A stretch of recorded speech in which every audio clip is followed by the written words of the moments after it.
We're taking a look at one of the most iconic fantasy illustrators of all time, Frank Frazetta. His career spanned over 50 years, and he's known for iconic books like Tarzan and Conan the Barbarian, along with his own creation, Death Dealer.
Today I'm taking a look at a book called Icon, a retrospective by the Grand Master of Fantastic Art, Frank Frazetta.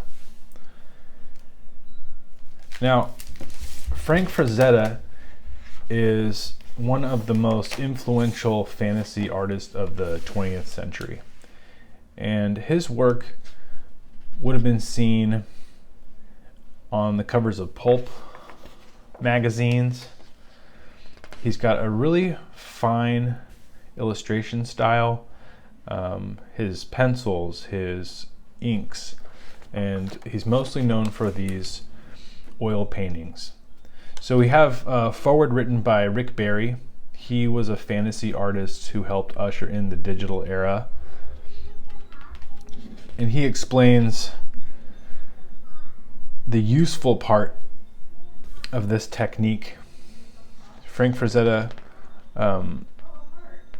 was not necessarily a strictly traditional artist in the sense that his work would go on to be printed,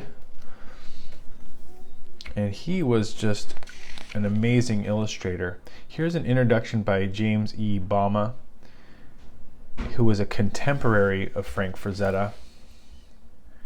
And so what we're looking at here are some of the first illustrations from Frank Frazetta for these Tarzan. And so Tarzan was one of the things he works on. Flash Gordon, Buck Rogers in the 25th century, Dick Tracy. All of these comic strips are where Frank Frazetta got his start. And in this little introduction, we kind of get a sense for what was out there as far as the classic illustration. Some of these are pretty iconic. We've got The Shadow, and we've got Prince Valiant. So Frazetta, he kind of got his start doing these kind of comic book and pulp novel covers. Okay, so here's the man himself, Frank Frazetta. As we turn the page and we get into this, we're going to see that his start really came doing this ink illustration. So here we have one of these early Frank Frazetta comic strips. So people know him for his big, bold, fantastic illustrations and paintings, but he really got his start here. And as a cartoonist, you can see he's got really great cartooning skills. You can see these really thick brush lines, and he's got such great detail and the expressions, really expressive characters. And then his first published comic here was Thunder. So this is kind of relating to a Tarzan type character. And then we can see here 17-year-old Frank Frazetta, Lincoln Highfield in Brooklyn, 1945. So here he is, 17 years old, 1945. So I imagine baseball would have been pretty big in Brooklyn at that time for the young people. So one of the interesting things here, here's just a little quote here. While still in high school, between pounding on bullies and hitting home runs, Frank had already embarked on a professional art career. When I was about 16, he recalls, someone in my family introduced me to John Gunta. He was a professional artist who was working for Bernard Bailey's comics publishing company, and he really wasn't a very personable guy. He was very aloof and self-conscious and hard for me to talk to, but he was really very talented. He had an exceptional ability, but it was coupled with a total lack of self-confidence and an inability to communicate with people. Being around him really opened my eyes, though, because he was really that good. He had an interesting style, a good sense of spotting of his blacks worked well, and you could see a lot of his influence even today in some of my ink work. So right away he talks about spotting the blacks. So this big leg and shadow, big black shadows really brings out the form to these illustrations. So he gave Frank Frazetta some of his early work. Okay, so at 16 and 17, he was already getting working with Guyonta. So it says that the first book was Tally Ho #1 in 1944. And we can see Frank Frazetta went on to use the ink, and some of his coolest stuff are these ink illustrations. And as we go on, you'll see that he had really great ideas, and he would work them out with lots of different drafts. So another example of Buck Rogers, and this is from 1954. You can see Frank Frazetta 54. He's already got his signature down, so you'll notice this Frank Frazetta signature doesn't change much over the decades. So more about his life. He met his wife and got married pretty young, and he went on to have lots of children, and they talk about his life in the 40s and 50s and what it was like growing up. But I'm really tuning into this artwork again. We can see really great spot blacks, and the fact that he's known for his painting. It's really cool to see this early illustration work that he did for the comics. Little Annie Fanny, so this is where he got some of his work doing this kind of adult stuff. And in 1953 he was hired by Al Capp. Lil Abner was a very famous comic at that time, and so working for Al Capp was a really pivotal moment for Frank Frazetta and opened up this career that he ended up having.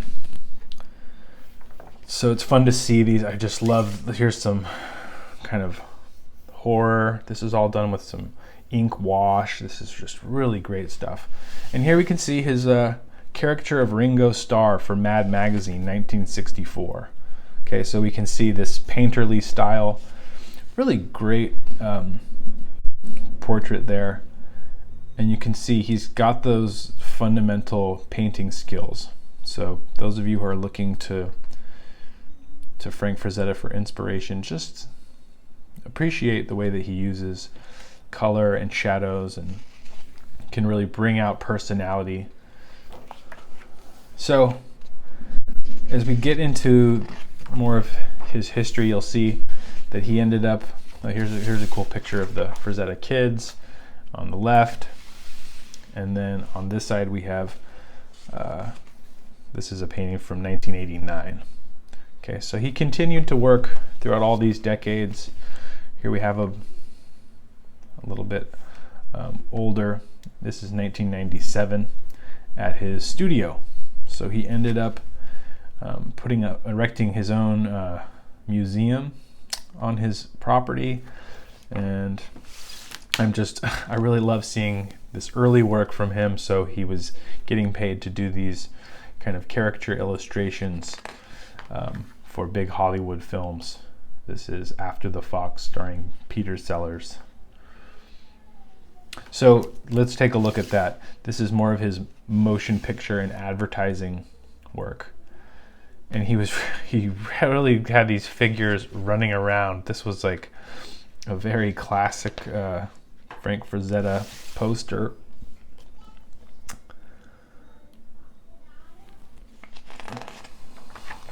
And so these crowds of people running, he's got the likeness of these actors down so well.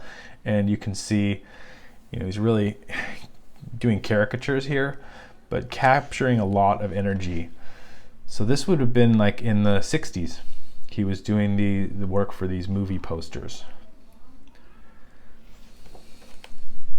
And here we have, this is a great piece of artwork that he did for Clint Eastwood. And it recounts the story of how Clint Eastwood just kind of called him out of the blue, and because he had seen a Frank Frazetta piece, and he said, "Hey, I want you to do the movie poster and make me look like one of those characters." I'll point it out when we come to it. It was a picture of like a Viking, kind of a barbarian. So here we see some of this oil painting coming into the posters, and even right here. This is from Quentin Tarantino's From Dusk Till Dawn. There's Quentin Tarantino, and there is what's his name, George Clooney. Okay.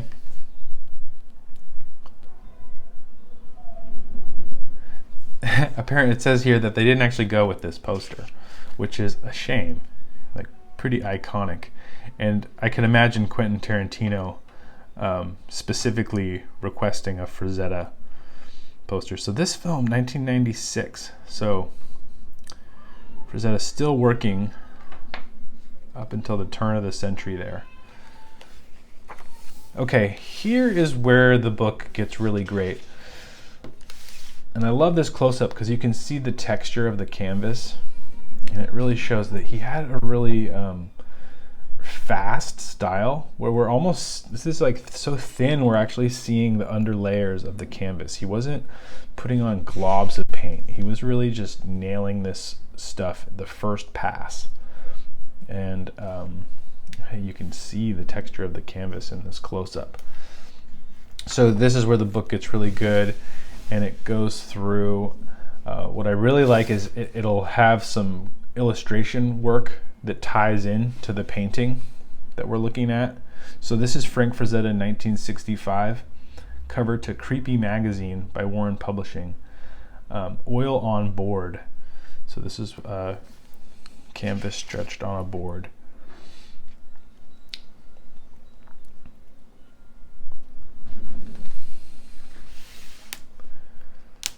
So we've got this early stuff. So this again is a cover for a magazine,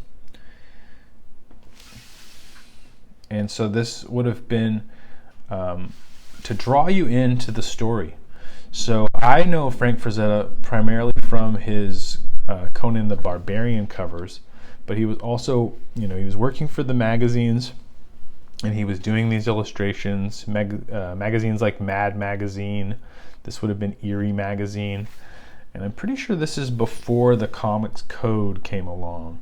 So Comics Code ended up coming and shutting down a lot of publications who were doing really adult fantasy. They were worried about children. But you had the horror magazines and comics. Dracula meets Wolfman. This was another cover for Creepy Magazine. And we can start to see his really great focus. So in illustration, you really want to tell a story and you want to guide the viewer's eye. So this Wolfman, you can see that we've got the figures with the more prominent dark shadows, and everything in the background has a much softer feel, because you want to bring the attention to the part of the illustration that tells the story. And we can see him even abstracting the backgrounds more and more. And the reason this book is worth checking out is because it's got all this information, but see, they're showing these preliminary sketches here. So I'm really impressed by the way they did this, because you get to see the artwork nice and big, but it also gives you those sketches. Here we have Neanderthal, 1966, another cover for Creepy Magazine. I don't want to show everything in detail, so I will kind of flip through. I want to point out the way he's doing this cat here. He really did great lions, tigers, and leopards. And you can see once again the way he's using the lighting in this scene. It's bringing that focus right to this really seductive character in the center. And we've got the cat with the chain. So some of these motifs you'll see in lots of different pieces, and love the way he's got the marble. You can just faintly see the same marble texture, and there might be another column here in the background, but we don't see the base of the column. It just kind of fades into the shadows. And also you'll see that these are not just black shadows that outline the edge of the character. The shadows of the background and the shadows on this character are kind of true to life. They're all kind of one type of darkness, one shade of the dark color that kind of blends the shadows. So just pointing this out for other people who are equally inspired by Frank Frazetta's work.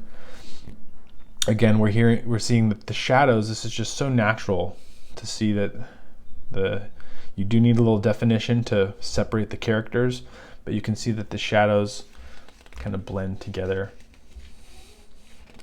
So again, we're getting towards some of that early stuff that he was doing, dinosaurs and Tarzan. Now this looks like it's done on board. Like this is not completely covered. We can still see the texture of the board that he's painting.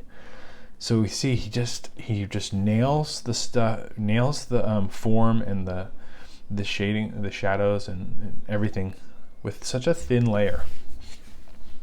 And then we're also able to take a look at this. This is Vampirella, cover to Vampirella. So Vampirella got her own illustrated magazine here. Really iconic character. This is from 1969. We'll see some more Vampirella later on. Love this piece. Really great. This was another Vampirella cover.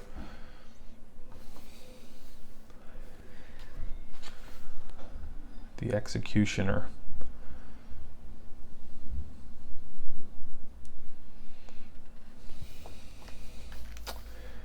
Queen Kong. Now this is great to see because I've done this trope as well. I have done this before myself. So she has King Kong in her hand. That's pretty eye-catching, kind of to flip the story with this gigantic woman. Again, a real simple background, great focus on the color, the colors that really pull you in with that yellow. Here we have another Vampirella. This one done in 1996.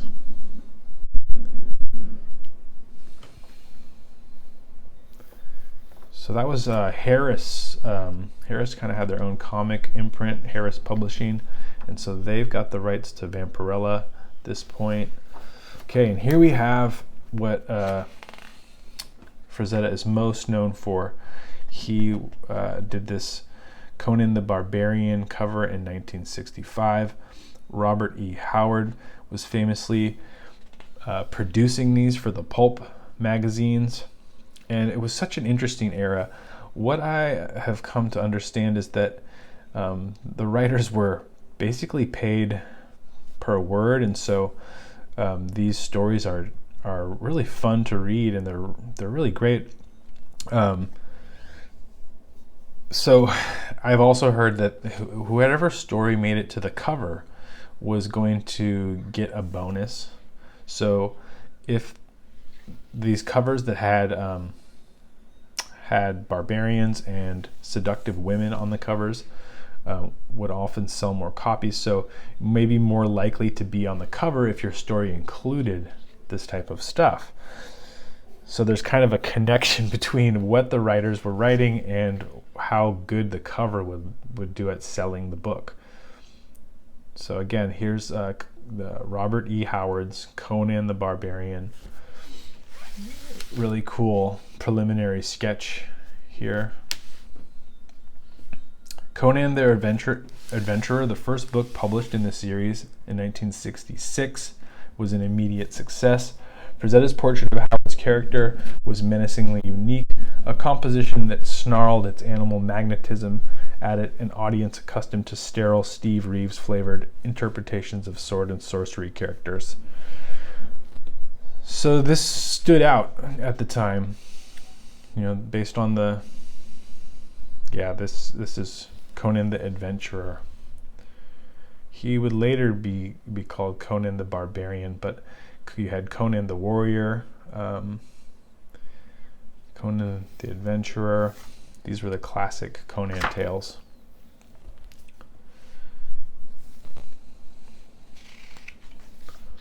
Some more Conan action.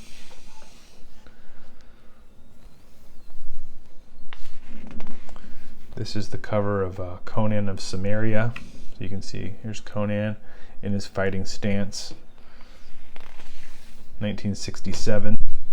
So these covers were coming out as the stories were coming out, as they were originally published. Again, just look how he's got the focus on this peak, but the rest just kind of washes out. You can see how thin I can still see the board underneath. And that might be where some of the texture comes from. It's the board itself. Yeah. The Conan stories, they span decades of Conan's life, and there's a time where he's a king, there's a time where he's a pirate. This is the revised cover to Conan the Buccaneer.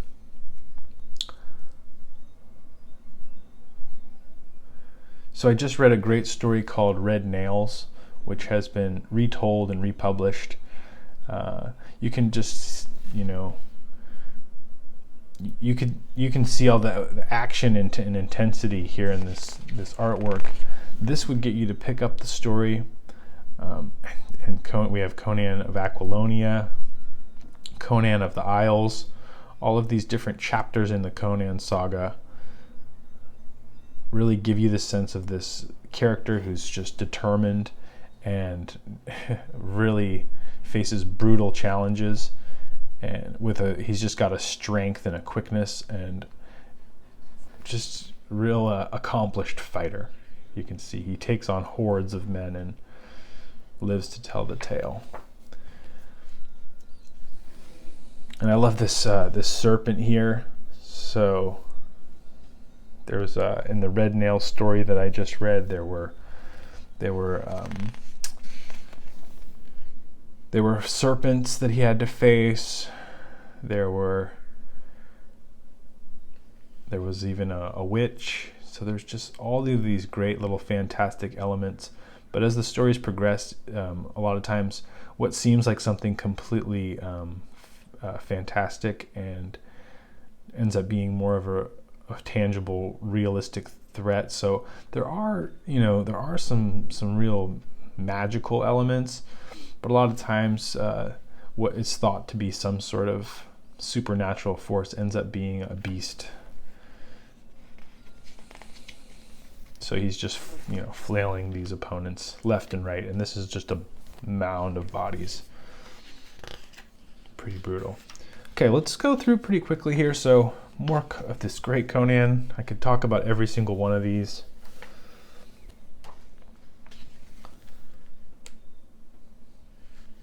(1967) cover to Conan the Conqueror.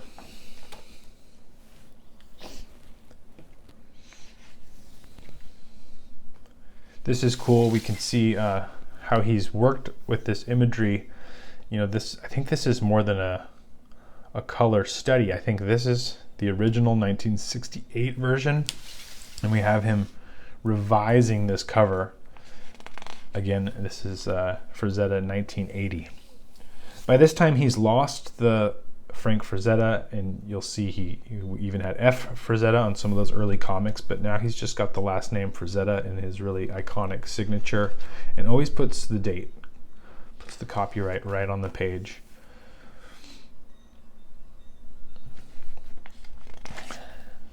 He always wanted to get his original artwork back, and I don't know if he sold those. I think he held on to them and he kept them in his own personal gallery. So after these were published, I think it was a really smart move for him to keep those originals. You can actually see that he signed this a couple different times here, in a couple different places. So he might have kind of decided that wasn't the best place for his signature. So he's making sure that he gets his signature onto each one of these pieces. And now, decades later, they're so iconic. Again, look how simplified the background is. We can see there's a misty fog happening here.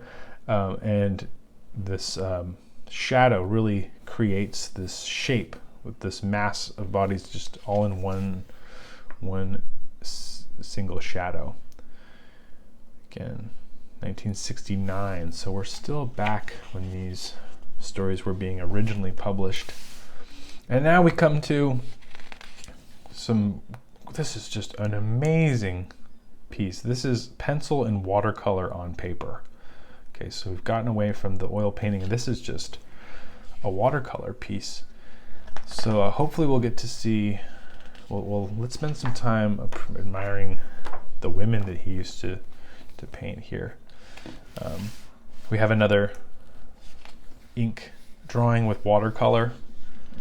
That would work really well for the weird science and fantasy from EC Comics.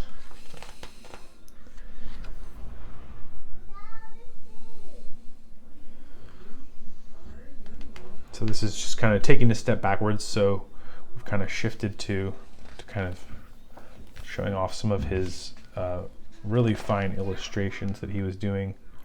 Tarzan and the Castaways.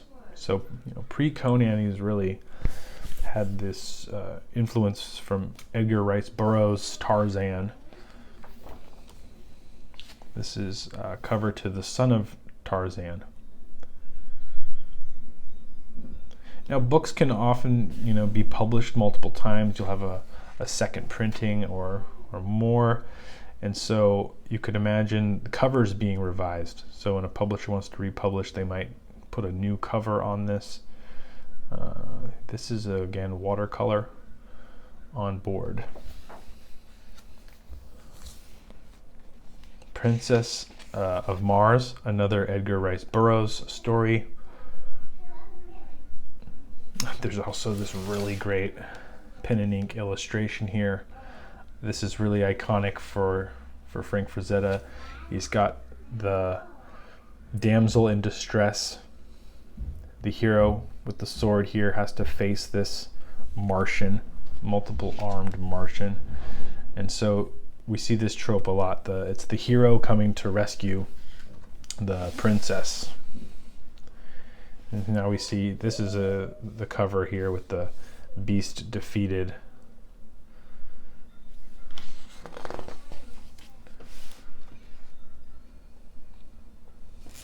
Really fun looking space cat. So, jungles on Mars. So we're kind of, blending the two worlds here, fantasy and sci-fi.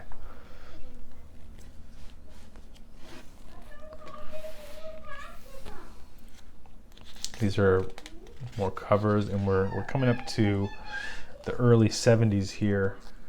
Back to the Stone Age by Edgar Rice Burroughs, 1972. So this artwork helped many of these artists secure their place as classic writers of the 20th century. They were considered pulp magazines and pulp fiction, kind of throwaway, right? Not classic literature, but people, were were going to movies, but there was, television probably wasn't giving you these kind of fantastic stories. And the stuff that you were able to put into a novel and into this artwork was something larger than life that they wouldn't be able to capture as easily as maybe we can today. So this is where you would get your fantasy. And it was kind of thought of as a lowbrow thing. Hence the name pulp. They were printed on the cheapest possible paper. The pulp fiction was actually pieces of pulp inside the paper. The Moon Maid. Here's another great example of an idea that was revised over time, and I love this. You can see we've got the centaur, half man, half horse, with the figure on the back. And so here was the original, and we can see that he revised this. As the creator of Tarzan of the Apes, Edgar Rice Burroughs is arguably the most popular action-adventure writer of the 20th century. His work has never been out of print. Numerous popular films and TV series have been based on his books, and his characters have been widely licensed for everything from comics to statues to toys to Halloween costumes. Unlike Jules Verne or H.G. Wells, there really isn't much scientific thought or exploration to be found in his books. His was far more interested in amazing the reader with his Victorian visions of darkest Africa, the Earth's core, or other planets. So that's just a bit of what it says here about Edgar Rice Burroughs. Fighting Man of Mars. Now this character looks quite a bit like Conan, so these Martian tales really combined the jungle adventures, the fantasy, and the science fiction. So this is just perfect material for Frank Frazetta.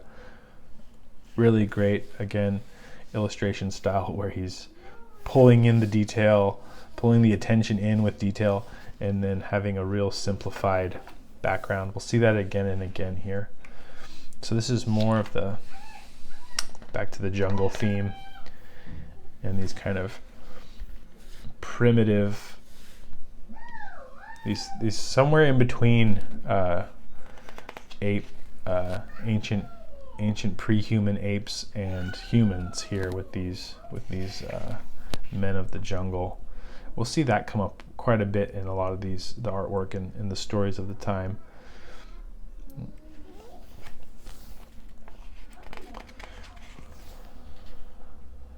So here we are in 1972, and he's really working on these jungle warriors.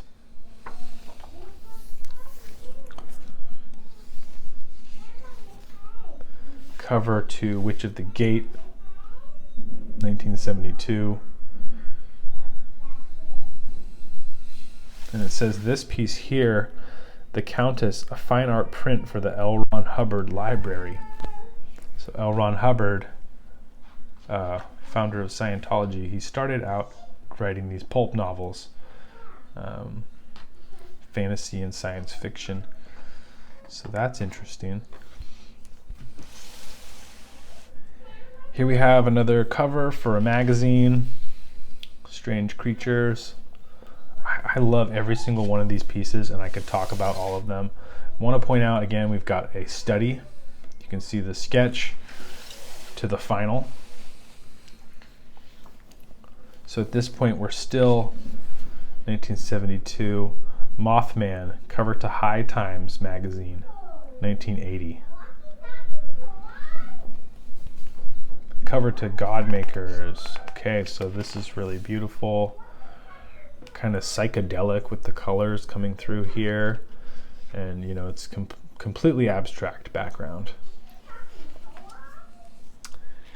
Here's a cover for National Lampoon's magazine. So when you think of Frank Frazetta, I think the reason we don't have him in the fine art galleries, and it takes a special kind of person to really appreciate what he did, is because this was all commercial art. This was all for magazines and comic books. and these sorts of things were maybe looked down upon and didn't make it into the fine art. The other things you could say, it really plays into what these stories were about. They were about adventure. You have a damsel in distress here, using the kind of sexy female figure to sell the magazine, and big muscular macho guy coming to the rescue. It's fun to see the difference between this original. So I can see the snake is coiled around her leg with this pose. This might have been, it looks like they've revised this a little bit, and then he's got his hat. So you can see how this piece was revised.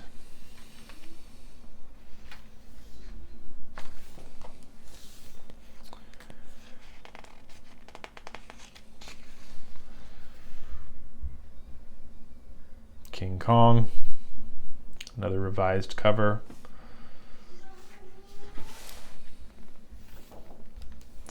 Okay, this one I should talk about a little bit. So for animation fans, you really want to go back and you want to check out Fire and Ice.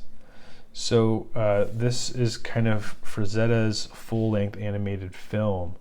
I should say Ralph Bakshi. So he's known from doing a really cool version of Lord of the Rings. Worked on Fritz the Cat, and animation called Wizards. He used a lot of rotoscoping. So this was a technique where the animation was traced over film. And so it's got some really cool animation. If you like that rotoscope style, this is just one of those amazing works of animation. And it's us getting to see some Frank Frazetta come to life on the big screen. It says that the screenplay was done by comic book writer Roy Thomas and Jerry Conway. It was an ambitious attempt to translate Frazetta's imagination to the screen. So we end up with the barbarian, we end up with the jungle warrior, and hordes of these subhuman attackers. We've got the damsel in distress. So again, Fire and Ice came out in 1984.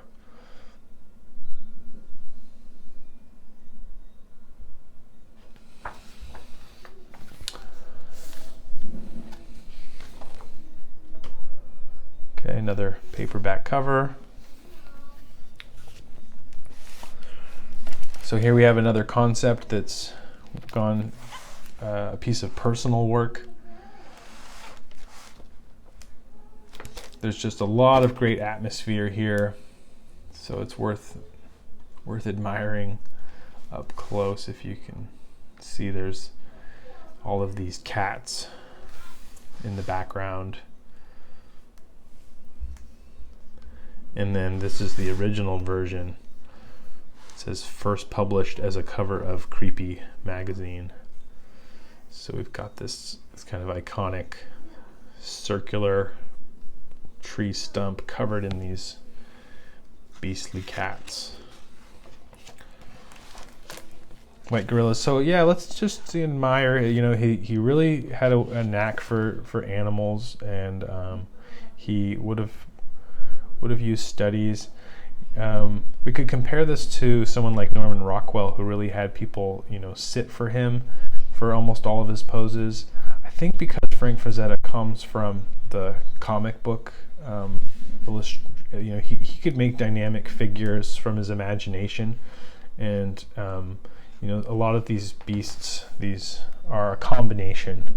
You can just see the figures kind of climbing up the rocks here, trying to get away, and a lot of texture that you would have got using like a palette knife, or a kind of quick and easy technique to get some of the light and shadows on these rocks.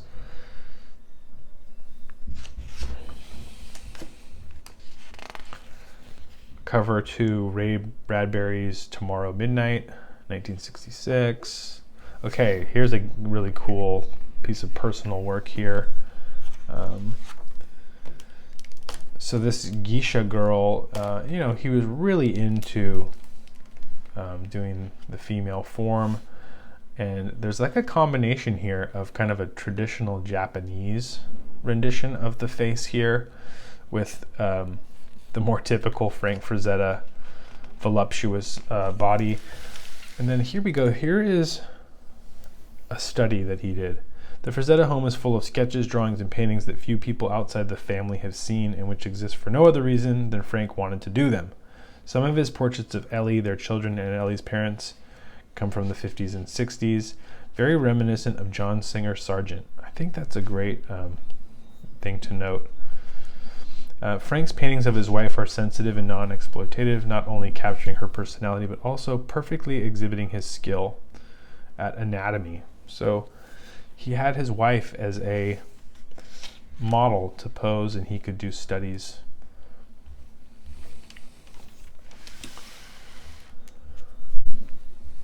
We can see that again. We've got really great anatomy and some kind of over-the-top exaggeration at the same time. But he really brought out the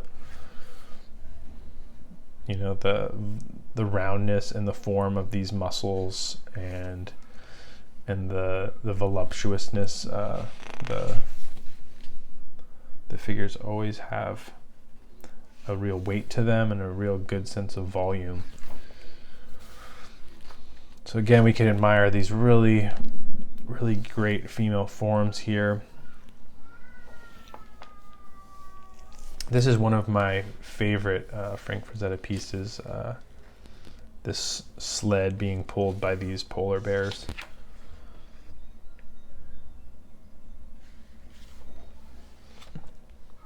Now this Dark Crusade cover, this is the piece that Clint Eastwood said, hey, I want to look like that in my movie poster.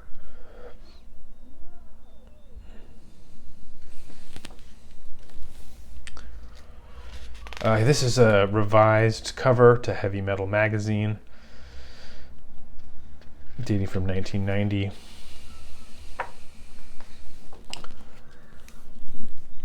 So we've got male and female figures, animals, and really great landscapes. Love that combination. More personal work.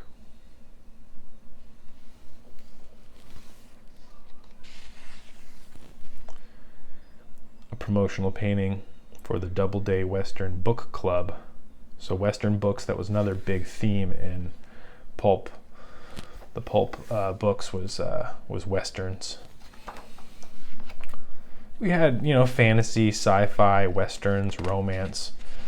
These were all the low-brow forms of art that really needed illustrations to help sell these stories.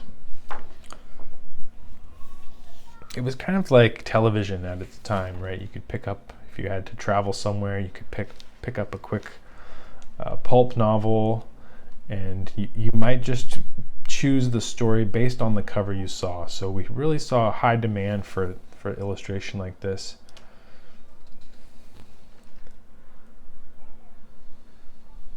Really great leopard there.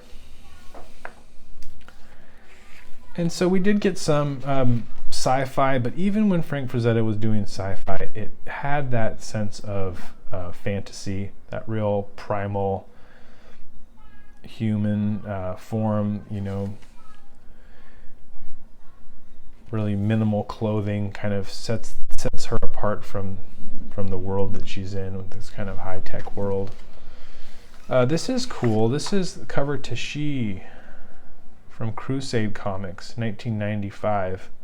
So it's neat to see he was still able to work and do covers. Here we have Judge Dredd with Mad Magazine. So he was still getting work for some of these iconic books, doing some iconic characters. And we'll see Alfred E. Newman's got his spray paint can. And this actually looks a lot like the Sylvester Stallone version of Judge Dredd that we saw at this time. So Mad Magazine was always doing parodies, and we're coming towards the end of the book here. Hopefully this gives you a good sense of why Frank Frazetta is, someone who on one hand is underappreciated by the art world in general, and he's also, really thought of with high regards. He's someone that I've always looked up to as an artist, and really pulled me into the world of art, got me into fantasy. Here is his personal creation, Death Dealer. So there's a great Death Dealer graphic novel, and this is, a character that as far as I know, Frank Frazetta came up with all on his own, and it was really great to see that story come to life. In 1997, Bowen and Dark Horse released a more modestly priced hand-painted resin version of the collectible to equal acclaim. So there's actually a Death Dealer sculpture. This is the sculpture that Dark Horse Comics helped produce.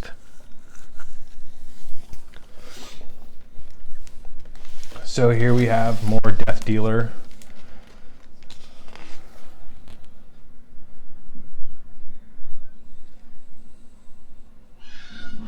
So it says James Silk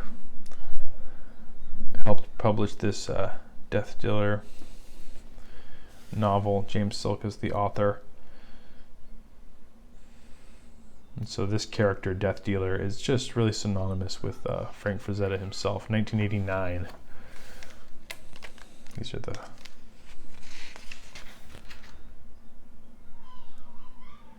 the Death Dealer, became a really iconic character, and he was hoping it would become like Conan, something really revered, and he would get to keep doing these Death Dealer stories. So here's his quote for Death Dealer. "I want to work this guy, Death, if you'll pardon the pun. I think the problem is that I'm an artist, not a writer, and none of these guys are able to crawl in my head and see what I see. Death Dealer is a strange guy. He lives in a strange place, and if anybody is ever to put into words the ideas that are floating in my head, look out." So Death Dealer, Frank Frazetta's creation.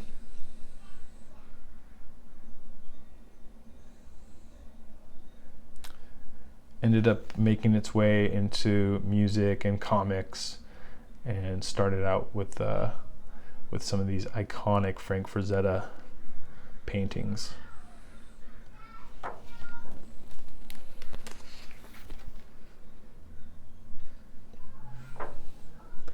All right, and as we close out here, Frank Frazetta worked all the way up to the turn of the century, and really should be thought of as another great American illustrator of the 20th century.